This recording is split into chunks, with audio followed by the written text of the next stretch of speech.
ঘটনার আগের দিন সন্ধ্যায় এফডিসির ডাবিং থিয়েটারে প্রেম পিয়াসের ছবির ডাবিং চলাকালে সালমানের স্ত্রী সামিরা উপস্থিত হন এবং সালমান ও শাবনূরকে ঘনিষ্ঠ অবস্থায় দেখেন। ডাবিং থিয়েটারে সালমান ও শাবনূরকে ঘনিষ্ঠ অবস্থায় দেখে সামিরা রাগ করে ডাবিং থিয়েটার হতে বের হয়ে যায়। ঘটনার আগের রাত অনুমান 11:30 ঘটিকার সময় সালমান শাহের মোবাইলে চিত্রনায়িকা শাবনূরের নিকট হতে একটি ফোন আসে।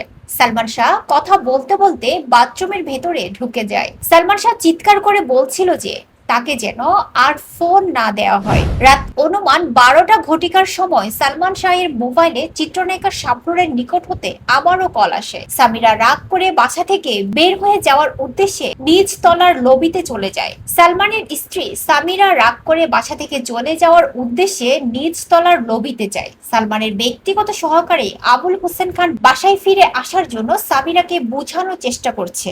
সামিরা বাসায় ফিরে আসেন এবং কান্নাকাটি করতে থাকেন। রাত অনুমান 12:15 ঘটিকার সময় সালমান শাহের মোবাইলে শাবনূরের নিকট থেকে আবারও কল আসে। শাবনূরের কল এসেছে দেখতে পেয়ে সালমান শাহ তার সিটিসেল ফোনটি মেঝেতে আছাড় দিয়ে ভেঙে ফেলেন।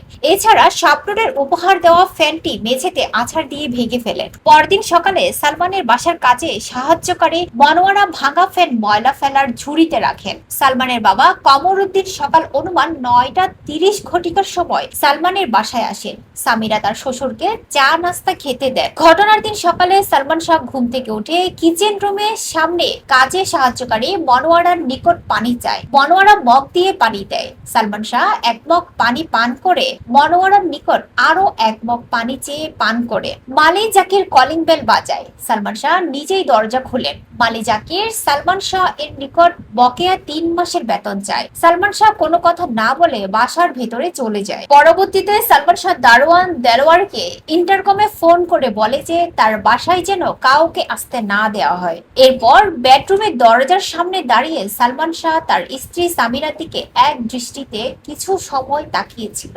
সামিরা তখন বিছানায় আধ শোয়া অবস্থায় টিভি দেখছিল। তখন সামিরা জিজ্ঞাসা করে কি দেখছো? সালমান শাহ কোনো কথা না বলে বাথরুমে যায়। বাথরুম হতে বের হয়ে তিনি ড্রেসিং রুমে প্রবেশ করেন এবং ভেতর থেকে দরজা বন্ধ করে দেন। কাজের সাহায্যকারী ডলি তার ছেলে ওমরকে বাথরুম হতে গোসল করিয়ে বের হয়।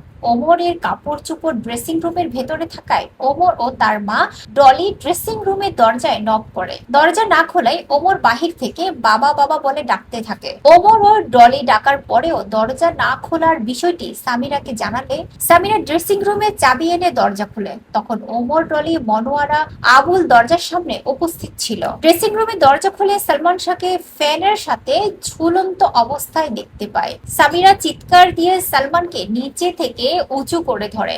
আবুল, মনোয়ারা সহায়তা করে। ডলে রান্নাঘর থেকে বডি এনে অ্যালুমিনিয়ামের মই বেয়ে উপরে উঠে ফাঁসের রশি কেটে দেয়। বেলা অনুমান 11:30 ঘটিকার সময় সালমান শাহকে ধরাধরি করে পাশের বেডরুমের মেঝেতে শোয়ায়। সামিরা মাথায় পানি দেয়। ডলি ও মনোয়ারা তেল গরম করে সালমান শাহের বুকে, হাতে, পায়ে মালিশ করে। খবর পেয়ে দারোয়ান দেলোয়ার সালমান শাহের ফ্ল্যাটে চলে আসে। আবুল ও দেলোয়ার সালমান শাহের শুশ্রূষা করে। সালমান শাহের বাবা মা, ভাই বোন চিত্রনায়ক বাদল খন্দকার সহ অন্যান্যরা সালমান শাহকে নিয়ে হলি ফ্যামিলি হাসপাতালে পৌঁছান। সালমান শাহের বাবা মা, ভাই ও চিত্র পরিচালক বাদল খন্দকার সহ অন্যান্যরা সালমান শাহকে নিয়ে হলি ফ্যামিলি হাসপাতাল হতে ঢাকা মেডিকেল কলেজ হাসপাতালে পৌঁছান। পরবর্তীতে কর্তব্যরত ডাক্তার কর্তৃক সালমান শাহকে মৃত ঘোষণা করা হয়।